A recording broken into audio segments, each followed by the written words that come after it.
Medstead Station, May the 1st, 1900. An early morning's freight service from Southampton to Alton storms up the bank, beginning to slow, ready to serve the yard. The manoeuvre is simple, and one that's been done many times before. The train will come to a stand adjacent to the yard. The wagons that are to be left on the running line will be pinned down so they don't roll away.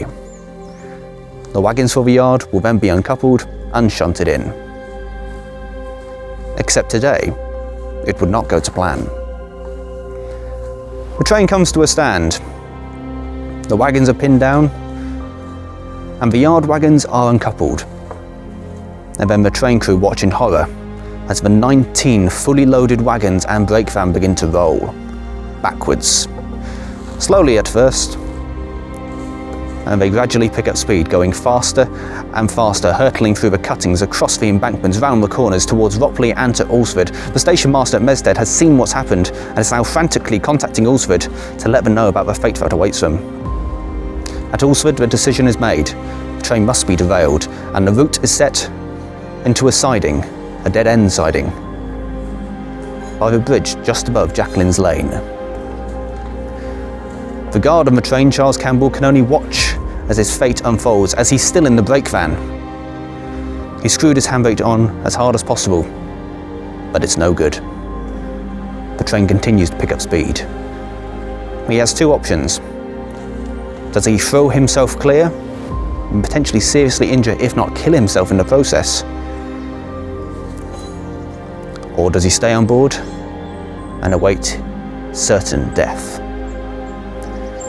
He jumps clear, and just in the nick of time too, as a guard's van smashes into the buffers. The fully laden train sends wagons flying left, right, centre, one even jumping over the guard's van, almost completely destroying it.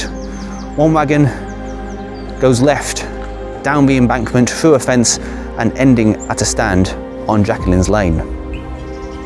The runaway train is a railwayman's worst nightmare.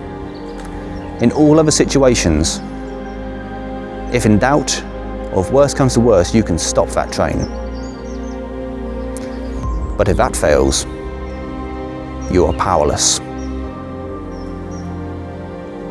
A runaway train will only end in a finite number of ways. If you're lucky, the gradient will level out, and the train will gracefully come to a stand. What's most likely to happen is the train will be derailed. It will either be put into a dead-end siding or derailed using catch points. And if you're really unlucky, collision. But you'll be pleased to know that 120 years later, we have come on a fair bit. So in today's episode, we're going to look in simple terms at how the braking system works, what happens if a train becomes divided mid-journey, and most importantly, what exactly does Henry Hoover have to do with all of this?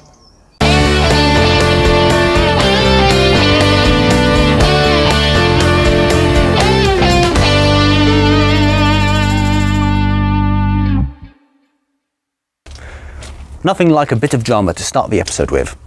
So, let's start at the very beginning. What are brakes and how do they work? Each vehicle has some sort of braking. Freight wagons pretty much always had at least hand brakes, which were brakes operated by hands. The brakes themselves are blocks of metal which push against the wheels when the force is acted upon them. On these ones, this is your brake here. Currently it's in the off position. It is coupled to quite a few wagons behind it with all their brakes thoroughly pinned on, so there's going to be no chance of a runaway here. To apply them, all I have to do is put it down and push force on. Now, I'm limited, granted there's a lever. The maximum amount of force I can put on this train is how much I can actually push down on this lever. Once it's down, as far as I can get it, put the pin in, and that holds it down. That's your basics. Now, if you do look at old transport films in freight yards, they do something called fly shunting, and essentially where they'd push a wagon from a train, not coupled to it, straight into the yard, and you'd have people run alongside with bars, but go in there, push down on that would act as a lever, push down on the brake, and they would glide to a halt. I have to admit it looks fun, but if not a little bit perilous, and it's unsurprising that that practice does not happen anymore. So, that's the simple side of it. Now, since the 1900s, trains have developed. All passenger trains, even before the accident actually, needed to have continuous braking operated by the train or the locomotive. The reason this didn't have it, or the train that ran away, is because it was a freight train. The regulations weren't as much because you weren't carrying fare-paying passengers. Everything is controlled from a locomotive, which makes sense, the driver controlling the brakes for the whole train. So, part 2. Let's look at the locomotive side of things. Now what actually happened at this point was I went onto the standard 4, which happened to be in the yard in a convenient location, popped on there and did a little bit of filming about how the brake system works from the locomotive point of view. And the camera just went, nah. Kind of annoying, not a job stopper. So welcome back to my studio. Okay, it's a random corner in my flat, but still does the job.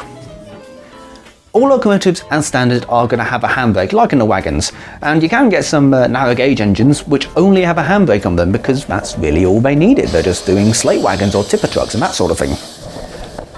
Now in most cases, if you want to haul a passenger train, you're going to need some sort of continuous braking, where the brakes work on all vehicles. Now here's where Henry Hoover comes into this, because it is vacuum. It's the principle of operation, drawing air out of the system to get your desired result. Obviously, if you're vacuuming, you're cleaning the floor. Makes sense. With locomotives, we're using it to take off the brakes. So, let's start at looking how do we create that vacuum. And I want to take you back to when we talked about injectors in the Boilers Part 2 video, where you fired steam into a fluid to get a result. Instead of water, we're going to fire it into air. The driver's cab's here, so we have a small jet which is at the top and a big jet which is at the bottom, and a brake handle to let air into the system so we can control it. Now when you turn on the small jet, what it actually does, it goes into a little manifold which sends some steam rocketing down a pipe to the front of the locomotive. That's on the outside. This is what it looks like on the inside. Essentially yellow is steam, blue is just air, and the yellow and blue is when they've mixed together. You see there's kind of 2 steam pipes, and those are 2 cones. The cones themselves look a bit like this. This is an ejecta cone. Now, the difference between a small and a large ejector essentially is the size of a cone. The larger one is larger, so you can get more steam through and get a bit more power and a bit more sucking power to draw all that air out of the system. Day-to-day running, or just in normal running, when you're not trying to get the brakes off quickly, you'll be using the small ejector, just because it's a nice and a bit more controllable. Now, if you go into a GWR locomotive, you won't actually see a small ejector, well, not on most of them, because they have a vacuum pump, which is located attached to the motion. So essentially, every time you hear a Great Western locomotive come past and you hear a tick, every full cycle, that's the vacuum pump doing its thing. And essentially, it just saves on steam, because the small ejector needs to be running constantly. If you shut everything off, air is going to slowly bleed into the system, which is why that small ejector keeps running. We've now fired the steam into the air, it's generated friction, pulled all the air out of the system, out of a chimney somewhere, and it's gone on its merry way. We've now started creating a vacuum. Now, vacuum itself is measured in inches of mercury, and a perfect vacuum is just below 30 inches. Coaches wise, we only go to 21, except for GWR, they go to 25 inches. If you want to think of it another way, we are currently surrounded by 1 atmosphere of pressure, which is about 14.7 psi. And a vacuum is no atmospheres. Depends how you mind it. We've now created a system, the brakes have come off. We now need some sort of way of reapplying it. Now, as I said, if you either put a split in the pipe somewhere, it'll let it in. Quite hard to do on the move. If you turn the ejector off, it will slowly bring the air back into the system. Again, not as controllable. If you look on the driver's brake handle, he's got a few settings. As he brings the handle towards him, it will open up more and more holes, and that will let more and more air into the system, and that's how you control it in a nice, easy, controllable manner. And then once it wants to stop applying the brakes, put it into the off position, it will start recreating the vacuum again. Now that's all kind of well and good, but I suppose it's not visual enough. I mean, the locomotive, the line I actually used when I was filming this, the locomotive's not in steam, and the locomotive's not even here. So we need some sort of way of visualising what's happening. But lucky enough, that has been thought of. When you next get a chance, go to the Moving the Goods exhibition in Medstead and Foremark Station.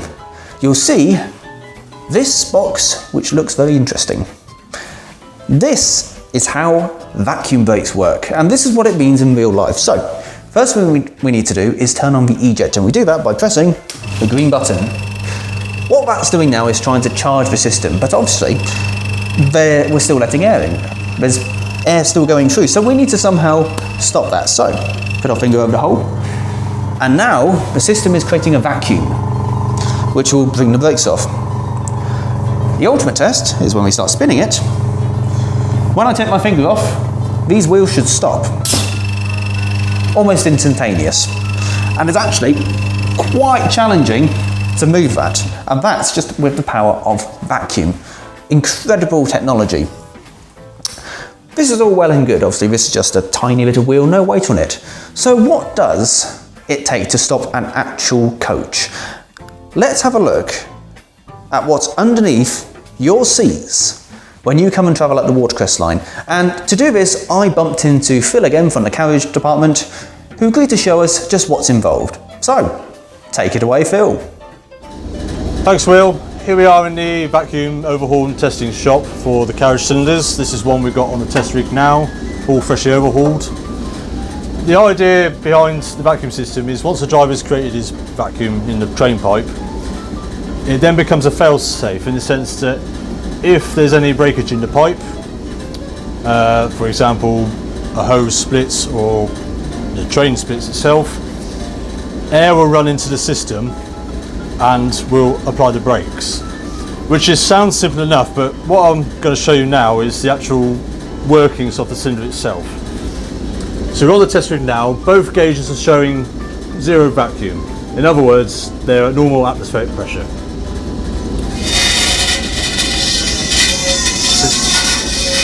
You basically got to describe it as the top and bottom.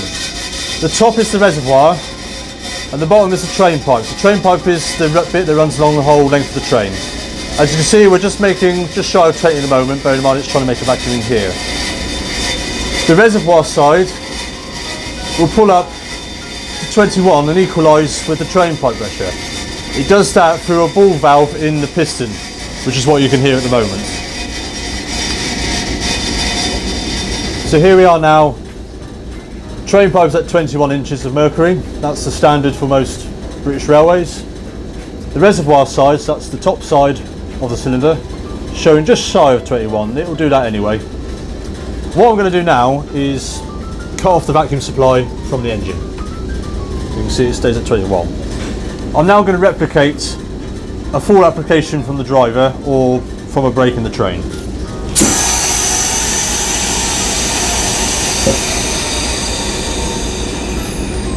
So now you see that gauge is at zero. So that's a full application on the train brake.